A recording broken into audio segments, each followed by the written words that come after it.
जय श्री राम दोस्तों, स्वागत है आपका अपने YouTube चैनल ज्ञान ही ज्ञान में। दोस्तों, आज हम आपको महाकाली की कथा सुनाएंगे। महाकाली की कहानी महाकाल विनाश और प्रलय की पूजनीय देवी है। महाकाली सार्वभौमिक शक्ति, समय, जीवन, मृत्यु और पुनर्जन्म की मुक्ति की देवी है। वह काल का भक्षण करती है और फिर अपनी काली निराकारता से फिर से शुरू कर देती है। वह महाकाल की पत्नी है। महाकाली भगवान शिव का ही एक रूप है। संस्कृत में महाकाली महाकाल का नारी वृत्त रूप है। पार्वती और अनेक सभी रूप महाकाली के विभिन्न रूप हैं। महाकाली की कथा की अनेक अलग अलग कहानियां मिलती हैं। आज हम पुराणों में वर्णित माँ काली की कथा का वर्णन करेंगे। माँ काली शक्ति का एक भयानक रूप है। एक दुष्ट राक्षस के विनाश के लिए उनका अवतरण हुआ था।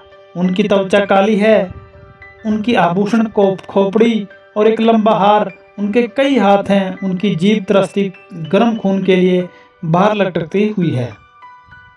रक्तबीज नाम का एक राक्षस था।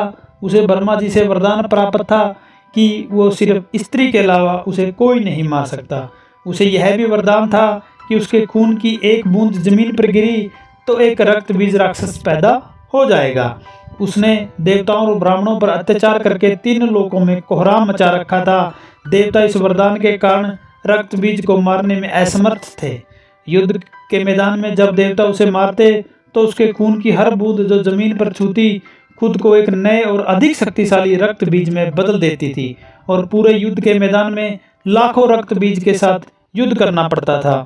निराशा में देवताओं ने मदद के लिए भगवान शिव का रुख किया, लेकिन भगवान शिव उस समय गहरे ध्यान में थे। देवताओं ने मदद के लिए उनकी पत्नी पार्वती का रुख किया। देवी ने तुरंत काली के रूप में इस खूंखार दानव से युद्ध करने के लिए निकल पड़ी। माता युद्ध करते समय जैसे ही उसे मारती तो रक्तबीज के शरीर की बूंद का एक नया रक्तबीज उत्पन्न हो जाता। तब माता ने अपनी जीभा का आकार बड़ा कर लिया और फिर रक्तबीज को जैसे ही रक्त गिरता वह माता की जीभ में गिरता। ऐसे करते करते रक्तबीज कमजोर होने लगा और फिर माता ने उसका वध कर दिया।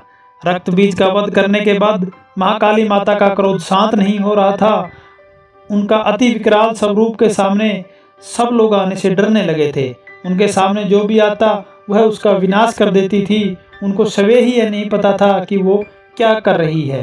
देवताओं की चिंता बढ़ गई कि महाकाली माँ का गुस्सा कैसे शांत करें। तब देवता महादेव के पास गए और उनको विनती की कि माता को शांत करने का कोई मार्ग बताएं। तब समय भगवान शिव ने अनेकों उपाय किए पर माता शांत न हो पाई।